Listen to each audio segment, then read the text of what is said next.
Bonjour, vous êtes bien sur la Passion des reptiles, la radio de votre passion. Je suis Ronald, bienvenue dans ma chronique. Aujourd'hui, je souhaite vous parler du python régus, dit également python royal ou python boule. Trop de personnes pensent que le python régus est l'animal idéal pour débuter la terrariophilie. Or, s'il est vrai qu'il présente certains avantages, comme son relatif faible coût, sa taille modeste ou encore la taille de son terrarium, il n'en reste pas moins que certains traits de son caractère, et notamment les problèmes de stress, peuvent engendrer des difficultés de maintenance, et il n'est peut-être donc pas si évident de le conseiller comme premier animal. Pour mieux comprendre ses besoins physiologiques, on va d'abord s'intéresser au milieu naturel du python régus. Le python régus est un animal qui vient d'Afrique centrale, sur une aire de répartition relativement vaste, allant du Sénégal à l'ouest de l'Ouganda. On le trouve dans les savanes sèches ainsi qu'aux abords des forêts pluvieuses. Et il va passer la plupart de son temps caché dans des terriers, sous des souches ou encore dans des termitières. Plutôt nocturne, il sortira à la tombée de la nuit pour partir chasser. C'est un animal assez trapu et plutôt de petite taille. Les mâles mesureront environ 1,20 m pour 2 à 3 kg et les femelles environ 1,50 m pour 3 kg.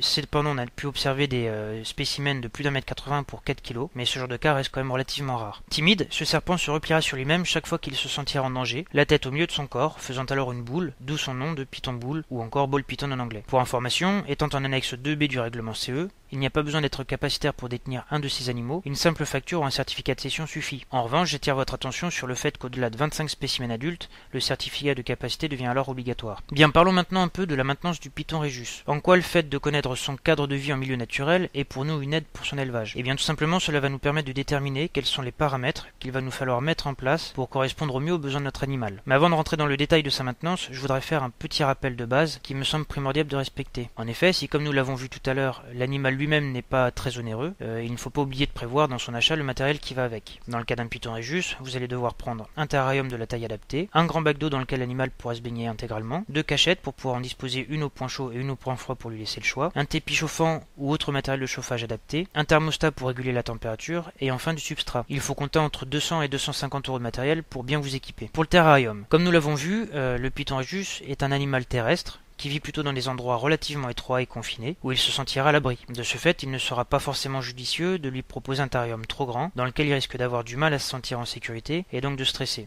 avec tous les inconvénients que cela implique, notamment le refus de s'alimenter, mauvaise mue, comportement agressif, risque de maladie, et enfin malheureusement la perte de votre animal. Il faut bien faire la différence entre les besoins de votre animal et celui de vos yeux, et il est important de ne pas trop s'éloigner de celui de votre animal, afin de lui apporter le plus de confort possible. Ainsi, un terrarium de 90 cm de long pour 45 cm de large et 50 cm de haut suffit largement pour un spécimen adulte. Sachez par exemple que les professionnels maintiennent leurs animaux dans des boîtes de 60 cm de long par 40 cm de large et 20 cm de haut et qu'ils ont de très bons résultats avec ce type de cage. Quel mode de chauffage privilégié? Le python royal a un besoin de température compris entre 30 et 32 degrés au point chaud et 26 à 28 degrés au point froid. Une baisse de température la nuit peut être effectuée en la diminuant de 5 degrés par rapport à la température de jour. Faites attention tout de même à ne pas trop baisser la température de nuit, ce qui pourrait augmenter le risque que votre animal attrape des maladies respiratoires et pulmonaires et causer ainsi la perte de votre animal. Le système de chauffage qui me semble le mieux adapté pour cet animal est le tapis chauffant ou encore le câble chauffant qui fonctionne grosso modo de la même manière, que l'on va disposer sur une surface allant de 1/3 à la moitié de la surface totale du terrarium, le tout étant posé sous celui-ci et non pas à l'intérieur du terrarium afin de limiter tout risque de brûlure de votre animal. Ce mode de chauffage par le sol me semble particulièrement adapté pour les pythons régus car ce sont des animaux terrestres, comme on l'a vu tout à l'heure, et que du coup chauffer par le haut n'est pas le plus judicieux, puisqu'il ne va que très peu utiliser cet espace-là, et en plus le gradient de température sera plus difficile à obtenir. En effet, quand on chauffe par le haut, soit avec une lampe normale, soit avec une lampe en céramique, on va chauffer une atmosphère, et du coup c'est l'ensemble du terrarium qui sera chauffé plutôt que réellement une zone. Alors qu'avec le tapis chauffant, on va réussir à avoir une zone bien plus délimitée pour la chaleur, et ainsi de pouvoir mieux respecter les besoins de l'animal. C'est important de bien respecter ce gradient de température, car cela va permettre à l'animal de choisir l'endroit où il va aller en fonction de ses besoins physiologiques du moment. S'il est en phase de digestion ou en mue, il n'a pas forcément les mêmes besoins que s'il est en repos ou s'il est en train de se balader. Pour ce qui est de la lumière, le python régus étant plutôt nocturne, cela n'est pas nécessaire d'en rajouter si votre pièce est suffisamment éclairée naturellement. L'important est de permettre à l'animal de se cycler par rapport au jour et à la nuit, et du coup simplement la lumière du jour ou alors n'importe quel autre type de lumière dans la pièce suffit si le temps d'allumage est suffisamment grand. Pour ce qui est des UV, le python régus mangeant des proies entières, il trouvera dedans tout le calcium et toute la vitamine D dont il a besoin pour le fixer. Il n'est donc pas nécessaire d'en rajouter. Je ferai lors d'une prochaine séance une fiche nettement plus détaillée expliquant précisément le fonctionnement des UV du calcium et dans quel cas s'en préoccuper. Mais pour le python régus, encore une fois, rien de nécessaire. Pour revenir à la lumière, il est possible de lui en mettre quand même, pour pouvoir profiter de sa décoration ou tout simplement parce que vous trouvez ça plus joli. Mais il est important de ne pas en mettre trop. Comme je vous le disais, comme c'est un animal nocturne, si vous mettez trop de lumière vive, vous prenez le risque de voir votre animal tout le temps caché dans sa cachette et du coup de ne jamais le voir. Ou alors, si vous lui enlevez sa cachette, il soit en période de stress permanente et du coup de se retrouver avec les mêmes problèmes d'alimentation qu'on a vu précédemment. Enfin, si vous mettez malgré tout de la lumière, donc un tube UV ou un tube néon ou n'importe quel autre type de lumière à l'intérieur de votre terrarium, soit vous le mettez à l'extérieur de votre terrarium, auquel cas pas de souci, soit vous le mettez à l'intérieur de votre terrarium, mais pensez à bien le protéger afin d'éviter tout risque de blessure. J'ai malheureusement eu la désagréable expérience de rentrer de week-end et de retrouver un boa constrictor entouré autour de son néon, et même si la puissance de ce dernier n'était pas très élevée, les brûlures étaient quand même importantes, nécessitant des soins durant plusieurs semaines. Donc il ne faut pas penser que parce que l'animal est sur un point chaud, et trop chaud pour lui, il va comprendre que c'est parce qu'il est à cet endroit-là qu'il a trop chaud, et qu'il s'en ira de lui-même. Il peut tout simplement rester accroché au néon même s'il se brûle, ne faisant pas la relation entre le fait qu'il se brûle et le fait qu'il est à cet endroit-là. Donc bien penser à tout protéger. Pour ce qui est du substrat, il faut privilégier ce qui ne va pas sécher l'environnement. Le Python Régis a des besoins en hygrométrie aux alentours de 50 à 60%. Il faut également que votre substrat accepte correctement l'humidité et qu'il ne pourrisse pas. Et qu'ils permettent de maintenir une bonne hygiène dans votre cage. Les chips de coco répondent bien à ces exigences. En plus de permettre de facilement nettoyer les besoins de votre animal, l'acidité naturelle des chips de coco évite le développement des bactéries. De plus, vous pouvez également augmenter l'humidité de votre terrarium en humidifiant légèrement ces chips. Faut faire néanmoins attention à ne pas trop les humidifier pour éviter les risques de maladies de peau. Les copeaux de bois sont également utilisables tant que ces derniers ne sont pas trop petits. Dans le cas contraire, le python pourrait en avaler et risquant ainsi des blessures à la gueule. Pour vous permettre d'augmenter le niveau d'hygrométrie dans votre terrarium, sans vaporiser votre animal, vous pouvez placer un grand bac d'eau dans lequel l'animal pourra s'y baigner intégralement et le placer au niveau du point chaud.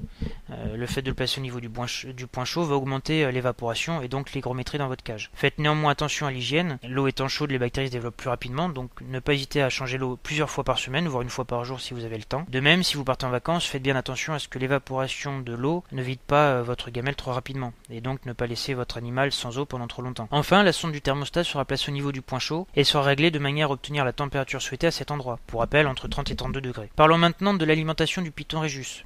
Comme cela a été dit précédemment, ce sont des animaux qui peuvent stresser rapidement. Cela est d'autant plus vrai pour de jeunes individus que vous venez d'acheter. Le risque principal est le refus de s'alimenter. Plusieurs causes peuvent en arriver là, soit une cage trop grande pour lui, une proie non adaptée en termes de taille ou de variété. C'est pas la même chose que ce soit une souris ou un rat, en termes d'odeur et donc d'appétence. Mais également si vous donnez du décongelé ou bien du vivant. Certains animaux vont être habitués à manger du décongelé et du coup ce sera plus simple pour ça. Mais certains ne vont manger que du vivant et auront beaucoup de mal à passer sur du vivant, mort ou du décongelé. Si votre animal refuse de manger, la première chose à se demander est si tous les paramètres de sa maintenance sont respectés. Comme je vous le disais, faites attention aux dimensions de l'terrarium. Celle que je vous ai donnée tout à l'heure était pour un animal adulte. Il est fortement recommandé pour le Python Régis de lui proposer au moins dans un premier temps un espace plus réduit afin de le mettre en confiance quand vous de l'acheter et qu'il est jeune. Cela peut se traduire soit par l'achat d'un terrarium plus petit, soit en divisant la taille de votre terrarium en un terrarium plus petit. La moitié de la taille de celui d'un adulte suffit largement et dans certains cas peut même être encore trop grand. Donc ne pas hésiter à réduire encore cette taille-là si vous voyez que votre animal ne veut toujours pas manger. Si malgré cela l'animal ne mange toujours pas, il faut alors varier au maximum le type de proie qu'on lui propose. Vous pouvez lui proposer soit du rat, soit de la souris, soit après des rongeurs plus compliqués comme de la gerbille ou de la mastomys. En faisant bien attention dans ces deux derniers cas, un risque d'accoutumance de la part de votre python est possible et peut s'avérer difficile ensuite de le repasser sur du rat ou sur de la souris. Néanmoins, dans certains cas, quand c'est vraiment difficile de démarrer un Python Régis, ça peut être une solution relativement intéressante. Il faut également essayer de varier les proies dans leur état, à savoir si elles sont vivantes, fraîchement tuées ou encore décongelées. Si cela ne marche pas, ne pas hésiter à mettre votre animal dans une petite boîte, dans le noir, à une température constante d'environ 30 degrés, et cela pendant plusieurs jours, et mettre votre proie soit fraîchement tuée, soit décongelée, à l'intérieur de la boîte même et ne pas hésiter à la laisser toute la nuit avec votre animal. L'intérêt est que la proie soit en contact étroit avec votre Python Régis et que l'odeur sature en fait l'ambiance de la boîte et incite comme ça le Python Régis à manger. Bien faire attention par contre, ne pas proposer de proie vivante dans ce type de cage, de ce type de boîte, parce que vous n'aurez pas la possibilité de contrôler ce qui s'y passe et vous risquez vraiment d'avoir de gros problèmes avec votre animal, notamment des problèmes de morsure pouvant être très graves. Si malgré tous vos efforts l'animal ne veut toujours pas s'alimenter et après avoir consulté votre vétérinaire pour vous assurer qu'il n'y a pas une maladie qui est à l'origine de tout ça, il faudra alors penser au semi-gavage puis au gavage si nécessaire. Néanmoins, ce sont des méthodes relativement stressantes pour l'animal et ne doivent être utilisées que si vraiment vous n'avez plus le choix et de manière très précise afin de ne pas blesser l'animal. C'est vraiment à utiliser qu'en cas de dernier recours et de préférence par une personne l'ayant déjà fait et étant relativement expérimentée. Les Pythons Régis sont des reptiles qui ont également comme caractéristique de régulièrement s'arrêter de s'alimenter et ce pendant une période plus ou moins longue, sans que cela ne soit lié à un problème particulier, que ce soit du stress ou une maladie ou autre. Il faut donc pas systématiquement s'inquiéter chaque fois que votre animal refuse de manger. Il peut rester plusieurs mois sans manger, voire même, on a vu des spécimens tenir jusqu'à 28 mois sans manger. Bon, ces cas sont vraiment relativement rares, mais plusieurs mois, 6 à 8 mois, arrivent très fréquemment. Si cela vous arrive et dure plusieurs semaines, avant d'attendre 8 mois pour essayer de renourrir votre animal, vous pouvez commencer par lui proposer des proies variées. Repasser sur de la souris s'il était sur du rat, ou sur du rat s'il est sur de la souris, ou essayer de le restimuler en lui proposant des proies vivantes pour essayer de développer son instinct de chasseur et du coup de le stimuler là-dessus. N'oubliez pas de vérifier régulièrement vos paramètres pour vous assurer que le problème ne vient pas de là. Tout simplement vérifier que la température n'a pas changé, que votre thermostat fonctionne bien, que votre système de chauffage n'est pas tombé en panne, ou encore tout simplement de vérifier si vous n'êtes pas en période d'hibernation, soit créé artificiellement de votre part, ce qui peut expliquer pourquoi votre animal ne mange plus, soit parce que on est en période d'hiver, et en hiver, les pressions atmosphériques étant plus basses et les températures étant plus froides à l'extérieur, cela a forcément un impact sur votre animal, même en captivité, et par conséquent peut expliquer un arrêt de l'alimentation. Pour ce qui est justement de l'hibernation, le Python Rhésus, pour pouvoir s'accoupler correctement, aura besoin de passer par une phase d'hibernation, ce qui va permettre de le caler lui et de le préparer à la reproduction. Cette hibernation durera environ 2 mois, une température constante d'environ 25 degrés. Quelques semaines après l'hibernation, la reproduction aura lieu. Vous pouvez mettre votre mâle en présence de votre femelle juste après la reproduction, l'hibernation, en sachant que normalement après l'hibernation, les femelles ainsi que les mâles vont faire une mue, et c'est après cette mue-là qu'ils commenceront réellement à s'accoupler. Quelques semaines après la reproduction, la femelle pondra de 4 à 8 œufs, certaines portées pouvant aller jusqu'à 12 œufs, même si cela reste relativement rare. Les bébés sortiront au terme d'une incubation de 52 à 65 jours,